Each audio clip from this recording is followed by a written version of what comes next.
7 days a week, 365 days a year. Of course, our best bet's always over at the premium area, but we do give out free picks here.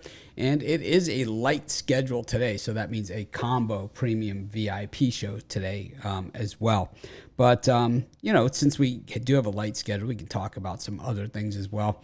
NFL training camps, mini camps, all that kind of stuff getting underway. And on top of that, college football recruiting has never started earlier than it does now. And just odd, just the way that they treat the recruiting. And, being a Miami fan, we've always felt that there was a bias against Miami, and you see it, front and center this recruiting season, not necessarily from the recruits, but from the recruiting ranking services and the wide range that you're seeing these players ranked, and depending, and movement among these rankings. And of course, this always shakes out on the field. And guys that just because they're seen as the top rated players, I could tell you, off the top of my head, 10 players that were rated number one overall, coming, at the number one ranked recruit overall, which ended up busting out, and guys that you never have heard of. I could name 10 off the top of my head for that. But at the same time, when you see a player who's ranked number 30 overall, who's ranked number 2 or 1 at his position in the nation, and then he signs with Miami and he drops to 95, you kind of have to say, well, maybe there is some bias since there was no game played in between Saturday and today. Right? So what exactly happened there with, in some of this stuff? I kind of have to say that, Jaden Wayne's ranking, I don't know. He was ranked 30th overall in the country. He was ranked the 5th edge rusher in the country. He was ranked the 13th best overall player in the country. He drops to 30th when he says he's interested in signing with Miami. He drops to 41st after signing, and in some services as high as like ESPN to 90s, in the 90s. How is that possible? Well, I don't know why there would be a bias against Miami, but obviously there's something going on here, because that doesn't make any sense. But that is exactly what has happened here. And so, you have to start to think that maybe these places that have a tie-in to some of these other conferences and have a financial interest in the viewability of the product of certain conferences would say that their players come in higher ranked and more talented. Still in the ESPN rankings, Miami has the most players signed in the ESPN top 300. They have, Ohio State just signed the 23rd ranked in the ESPN rankings. Miami still has 2 players ranked ahead of the highest Ohio State player ranked. But at the same time, to see guys like Jaden Wayne, and this will all play out on the field. It will all play out on the field. And when you have players at this level, I think you just have to question, though, the system, right? The rating system, and just what exactly is the goal here? What does it mean? And how does this happen as Rivals still has Wayne ranked 13th best overall in the class of 2023. ESPN now at 95. Yeah, 95. So, I don't know. He drops from 5 stars to 4 stars overnight. How does this exactly happen? But like I said, these are the type of things that Miami players and as a team have rallied around for many, many years. This is why, the chip on their shoulder, certain teams can take a loss during the regular season. Miami knows, if they take a loss, their season is over. Ohio State, Notre Dame, Alabama, schools like that won 2 losses, they're still talked about, as the number 1 team in the country. Miami loses a game, they drop, out of the rankings. But this one is kind of a real head scratcher, as far as I'm concerned. Wayne dropped to 85th, and now he's dropped into the 90s, as Chris has said. I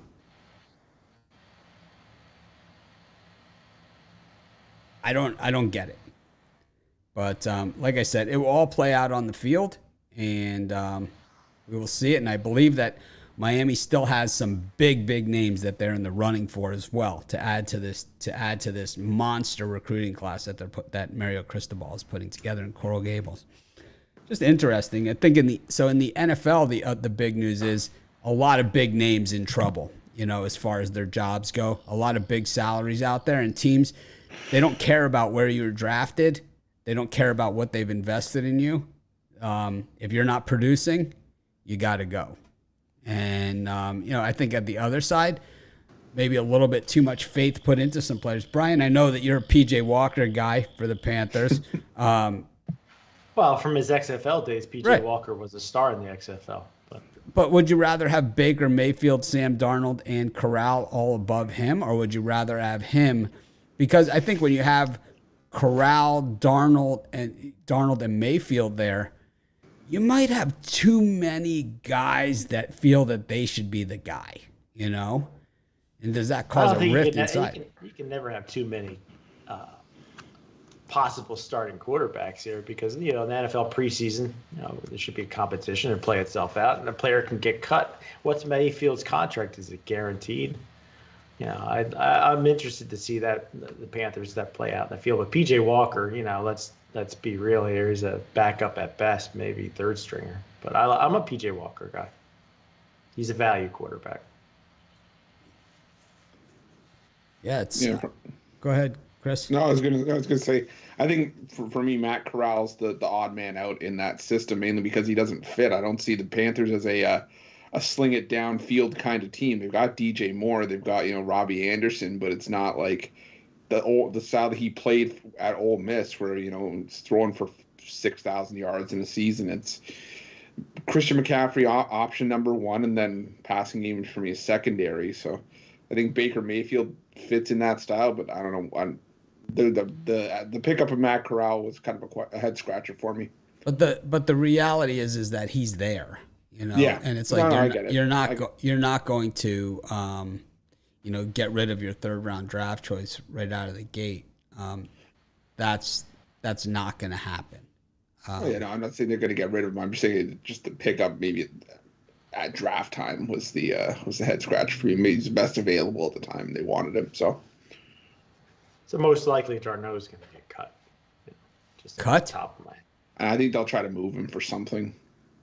I don't think cut is in the offing there. I think it's a pretty big deal. But anyways, got Major League Baseball action today. I think it's time, we have time to talk football as it gets closer. I think college football, we're in for, obviously, the landscape is changing, in college football, and, we'll have to see exactly how it all shakes out. In the NFL, I think, the salary cap era is in full force, and, paying guys that aren't producing, they'd rather bite the bullet, take the hit on the guaranteed money, on any guaranteed money there is, and the cap hits, than to sit there and lose year after year, which is refreshing. Chris, I just looked. Go ahead. I'm sorry. I just looked at the cap hit for Sam Darnold for 2022 is $18.8 million. So I guess he's not getting cut. Niners saying that Jimmy Garoppolo's $23 million cap hit would not affect them one bit. So okay. We'll have to see how that one shakes out. But Trey Lance. Well, it's your grave. It's he's gonna have a big season this year. Sure he is. Trey Lance. Sure he is.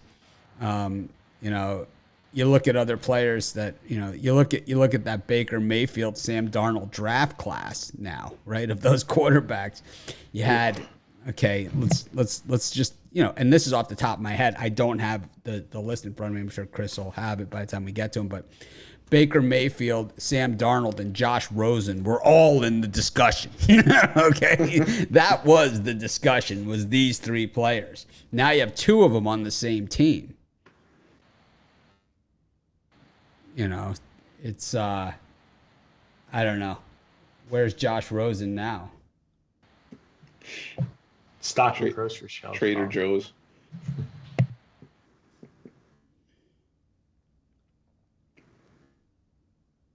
So, anyways, that's interesting. And, you look around the league, guys like Farrell on the Raiders. Obviously, he's in trouble. They've gone other directions here. Here's guys, 2 years in. A guy that I thought was going to be a superstar, Chazon, on the Jaguars, probably on his way out. 2 years in.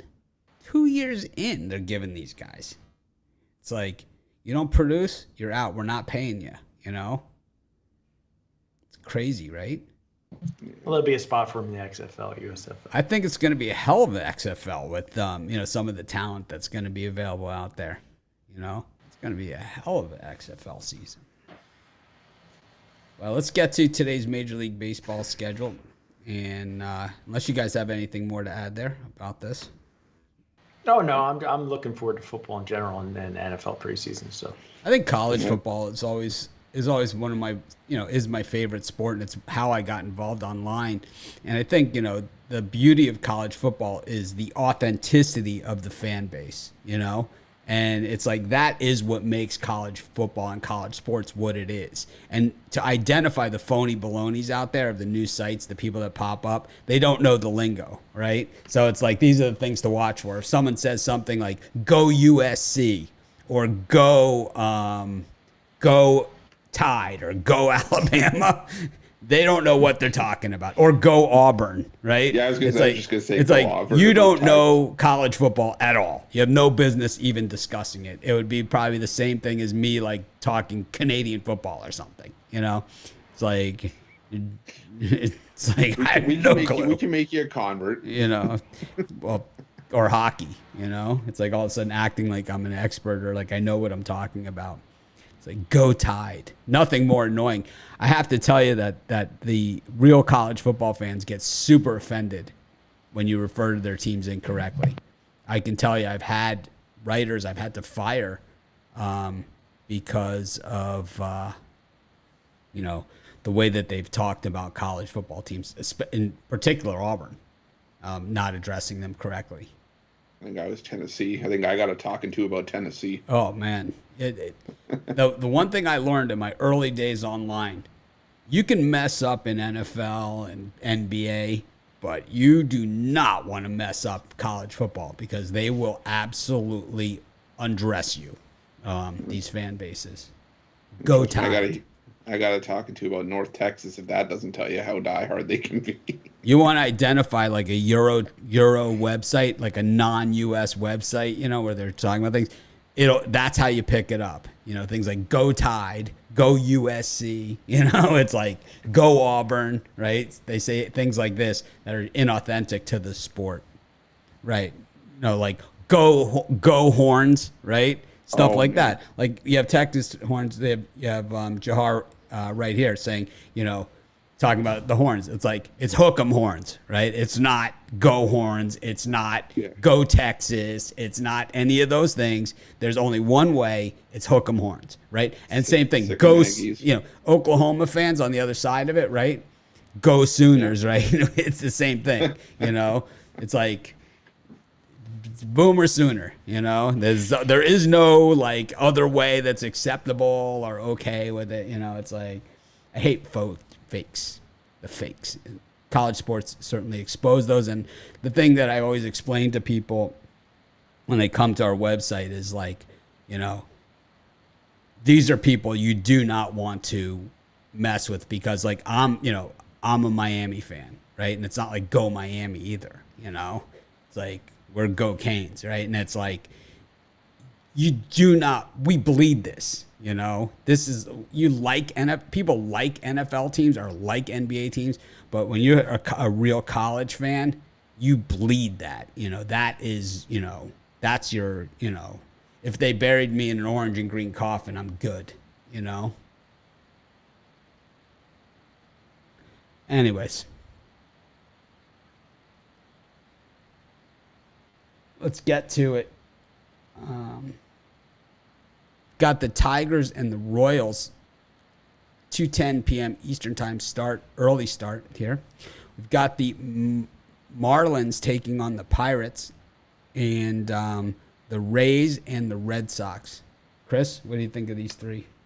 Yeah, I think this doubleheader for the Royals and Tigers is going to be interesting, but I like the over 9 in game 1 between Pineda and Keller. Especially Brad Keller, he's got solid stuff. It's just the results haven't come through for him, and I think this is just another spot where he gives up a few runs even to a lackluster Tigers offense. But I think the Royals get to Pineda as well, and I think this one finishes around a 6-5, 7-6 kind of game. Start the day with a bang. So take the over in that one, and I also like the over between the Pirates and Marlins, as well as the Yurfie, Mitch Keller, Trevor Rogers. For me, enough said. These are two guys that are probably at the back end of their respective rotations.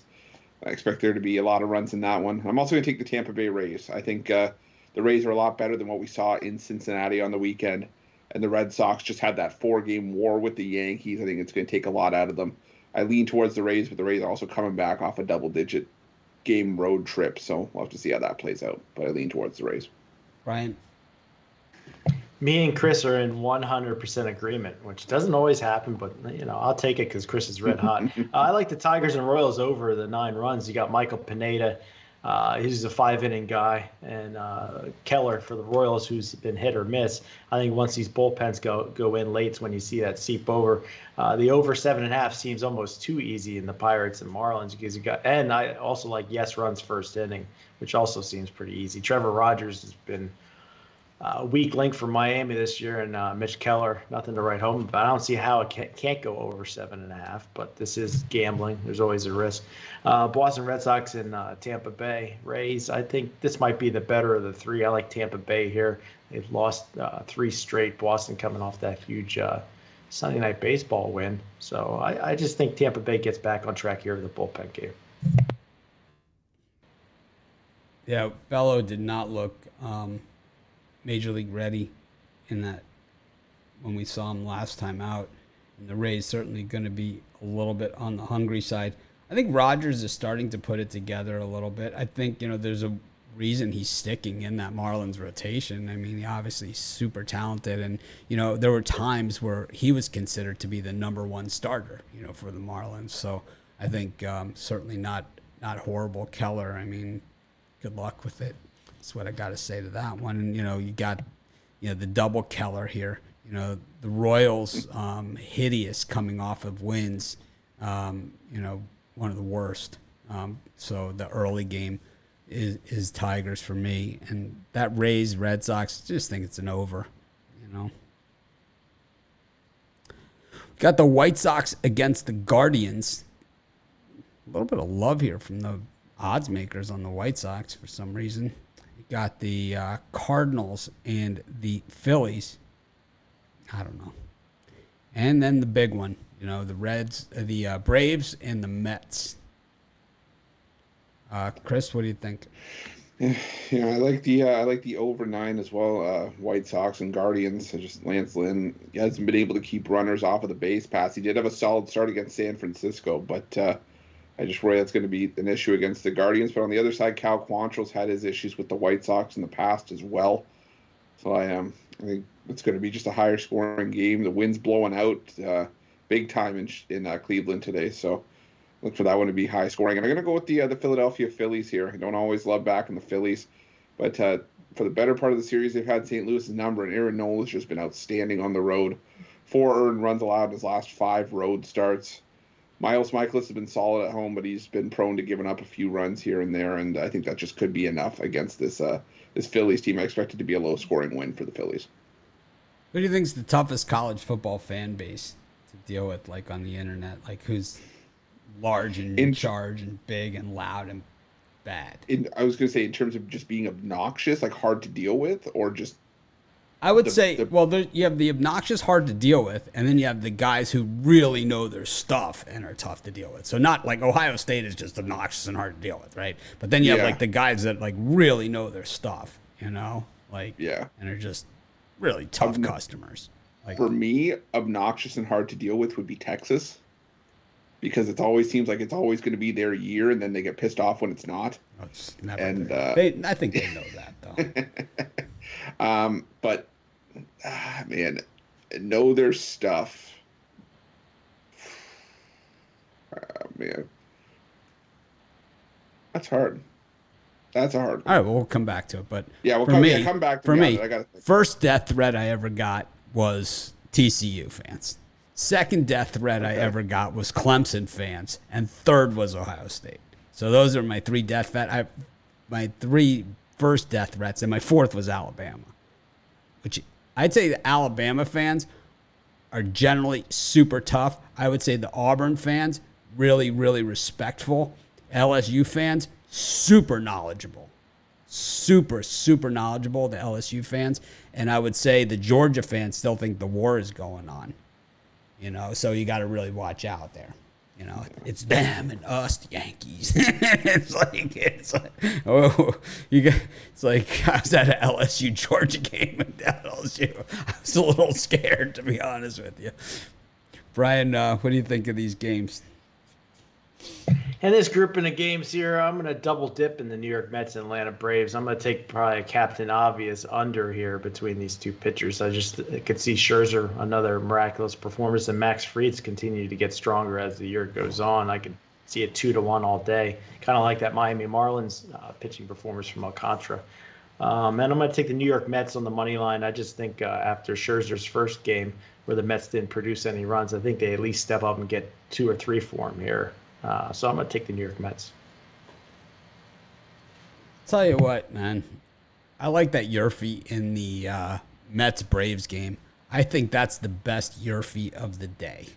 I think the under is definitely on the table in that game all the way. But these are pitchers, Scherzer and Fried, that if you're going to get to them, you got to get them early. And Scherzer, when he gives up runs, it's kind of he gives them up early. And I think, to Trevor Rogers' defense, he usually will give up runs early, but he's pretty tough after that, when you get into like the third inning. But the problem with Rogers is it's not just first inning, it's first and second, right? So it's like, you get him into the third inning. If he can make it that long, he's generally pretty tough, gets you out of the fifth, maybe the sixth if it's a good day. But Max Scherzer, when he gets hit, it's normally the first inning, and it's normally challenging guys with a fastball. We saw actually the Phillies rack him up earlier this year when he tried to blow the fastball past Schwarber. Did not work for him. He was like... Schwarber's on pace for like 60 homers. Yep. Alabama fans are extremely... Alabama fans are tough. They're knowledgeable about their team, but somewhat blind to the rest of the college football world that it exists. I was gonna say they think it's all about them. It's Alabama. Yeah. One, everybody else second. Yeah, it's like, when Alabama had every top recruit, life was pretty easy for them.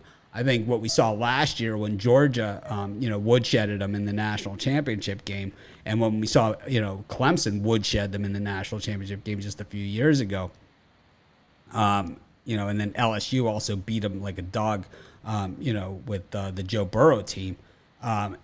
It's not going to be so easy for Alabama, and as the Nick Saban era starts to wind down, where do they go next? Because I don't think Bill Belichick's going to take that job like they think he is.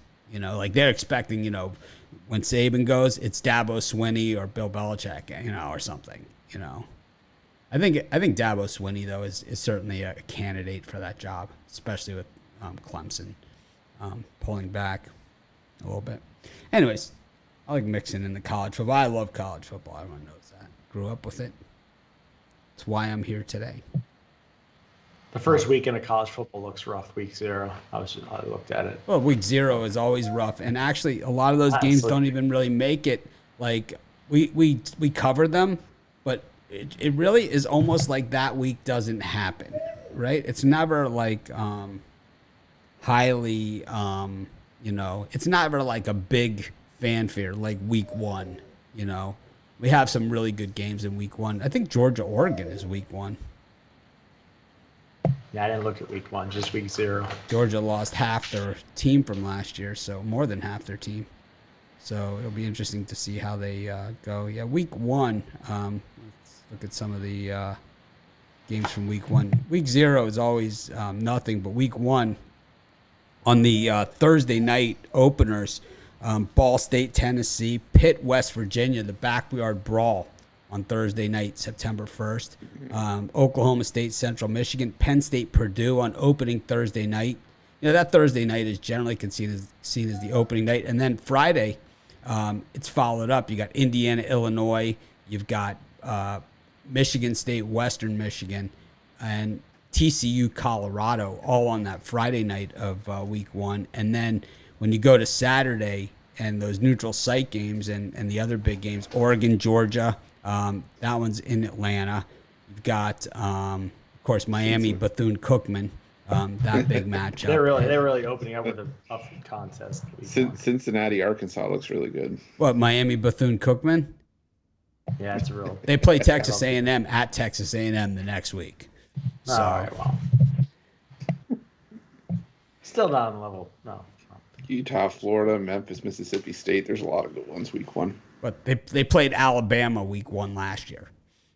It's like, I don't know what you're talking about. I'm missing it. It's like, it's like they opened with Alabama last year. I'm Texas. just warming up on bashing Miami. Miami, the problem, and Notre Dame, Ohio State is also week 1. The issue you have with bashing Miami, that's not how you bash them, because when it comes to out-of-conference scheduling, they've always scheduled big out-of-conference, and the only time they haven't scheduled big out-of-conference is when teams drop them from the schedule, and that happens all the time. Who's their out-of-conference this season? Well, Texas A&M. I think Texas A&M. Southern Miss and Middle Tennessee. So other than Texas A&M, it's a pretty weak out-of-conference. But when they have like a Middle Tennessee on there or something, that usually means that there was another game that was scheduled, and because of the conference realignments and stuff, that team dropped them from the schedule. It happens all the time. Last year the out of conference was Michigan State, App State, some other teams, and the year before that, the Michigan State game was canceled because of the COVID. And Big Ten decided they didn't want to play until then. They saw everybody else was playing, making money, and it's like, everyone else is getting all the money. Anyways, there's a lot of good games out there. Louisville, Syracuse, week 1. South Carolina, Georgia State. There's a Bitler game for you. How about this one? Utah at Florida. Wow. You don't see that too often. Nope. Rice at USC. Craziness. North Carolina at App State. Rutgers at Boston College. Colorado State at Michigan. Buffalo, Maryland. South Dakota State Jackrabbits at Iowa. They're actually not a bad team, South Dakota State. I bet you they give Iowa a run for their money in that one. Anyways, what are you selling today, Brian? Yeah, I was trying to see if I could find an upset there in week 1. Yeah, we're going to have plenty of time to talk about these games, and we'll talk about them tomorrow and every day between now and September 3rd. Yep, I'm getting excited. All right, winning day yesterday, 2-1. Lost my titanium play, but overall 23-9 runs, 72%. You can get my best bet, my titanium play, just $15, or my no limit play for later on in the evening, just $30, or those two plays in my 3-pack, my pound money shot 3-pack for just $50. Florida State versus LSU, and also on opening weekend. Chris? Ooh, that's a good one. For me, I got my $15 pickoff play going for 4 in a row. Had a great day yesterday, 4-0, trying to keep the momentum going into today. I also got that $15 play as part of my Monday Moonshot 3-pack for $40 over at Pick Dogs Premium, and use that code July 14th for 14% off. I got my $15 big play. Took my worst big play loss of the season yesterday. Got absolutely smoked. I had the Padres. They got crushed. I mean, it was they all count the same, win by 1 run or, 20 runs. But there's certain games where it's like, you're down 2-0 and you're kind of like, all right, that's weird, that we're already down 2-0, gives a 2-run home run. Then they give up another 2-run home run. It's like, it's 4-0. All right, we still got a chance. And then it's like, all of a sudden you realize there's no chance. It's kind of like it's early in the game, it's third inning, whatever. No, there's no chance. There's no chance we're going to win, and you kind of just move on. But it happens. That's how I felt with that Rangers game yesterday. Every time I looked, they came back, and then they blew it. They came back, and they blew it, and they ended up losing. But it happens. They all count the same. But anyways. I got $15 big play. It seems that I'm losing 1, then winning 2. I've been in a kind of this pattern the last week and a half on those $15 plays. So I lost yesterday, so good chance of winning today based on the pattern. The streaks.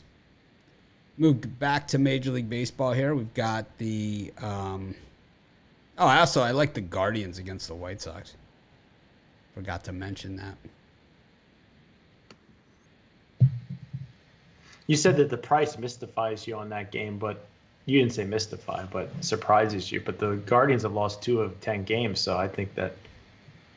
Yeah, but they own the White Sox. I mean, they beat the crap out of the White Sox traditionally, especially at home. I just meant the Guardians aren't setting the world on fire. I mean, Bieber's an early dog tomorrow against Cease on the early line. Gal Cease is a stud. I like Bieber in that one. We've got the Texas Rangers up against the Oakland Athletics. We've got the Royals and the Tigers. When one game between these two just isn't enough. Got the Rockies, Jose Urena with the varsity here against the Padres. Sean Manaea, I haven't seen him pitch in Colorado too much. I imagine this is going to be, whew. I mean, yeah, I thought that Nationals-Braves game yesterday would be a high-scoring one, so maybe my picker's off. But I'm telling you, Jose Urena, Coors Field, Sean Manaea, I don't know. Urena did pitch 6 innings, only gave up 1 run in his 1 start, but we know who Urena is. So. Urena, Jose Urena. Got the Giants against the Diamondbacks, too. Alex Cobb and Merrill Kelly. Brian, what do you think of these 4 gems? Spencer Howard, I know is one of your guys. And Adrian Martinez. This is the stable.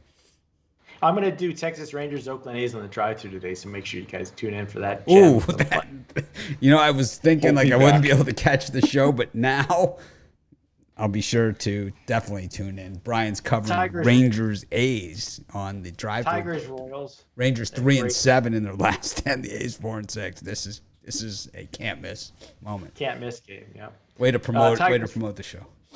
Tigers Royals. I feel like if you bet the same amount on the Tigers in both Game 1 and Game 2, that you're guaranteed to come out with a profit today. I don't see the Tigers getting swept. Royals laying this kind of juice. Fado has been pretty bad. He struggles to go 4 innings, but Lynch is no gem either. So for me, it's Detroit Tigers here, Arizona, and the Giants.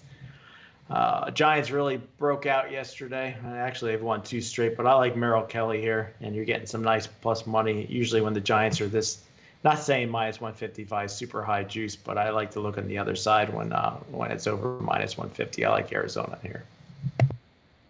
Chris? Yeah, for me, I'm going to go with the over in that Rangers-A's game, pitching matchup. If that doesn't scream 9 runs by the middle innings, well, then I don't know what does. Spencer Howard has not been great, and Adrian Martinez hasn't been very good either in a A's uniform. I just like Corey Seager to hit a home run in that one. For Detroit, Kansas City, I'm going to give Fado the old Fado, and I'm also not going to back Daniel Lynch. I think Brian's theory on the back putting the equal amounts on the Tigers. I think if you put equal amounts on the over in both games, you'll be guaranteed profit. I expect there to be a ton of runs in that doubleheader. And I'm going to go with the Colorado Rockies. I don't love Jose Urena, but like Brian said, he threw 6 really good innings against the Dodgers in his debut. And we all know how well the Rockies are hitting lefties this season. So I think Sean Manaea could be in some trouble. He's struggled in lesser spots. I'm going to go with the Colorado Rockies here. Who's your favorite Howard? Would it be Spencer Howard, Ron Howard, or Curly Moe, or Shemp Howard? I'll go off the board. Tim Howard, American goalkeeper he played for Everton all those years back. Shemp Howard. Yeah, I'd go for Shemp. Maybe Curly. I like Curly, but I think I don't know. I'm a Shemp guy. Nothing wrong with Shemp. You think since we're both bald, we would go with Curly, but Yeah, but I think Curly's like a little zany for me, but Shemp's funny. Like Curly's zany. My favorite Curly. I shot an arrow in the air. Where it goes, I do not care. I get my arrows wholesale. Anyways, Chris, what's your parlay for today? I'm going to go with the over in the A's and Rangers, the Colorado Rockies on the money line, and the over 9 White Sox and Guardians.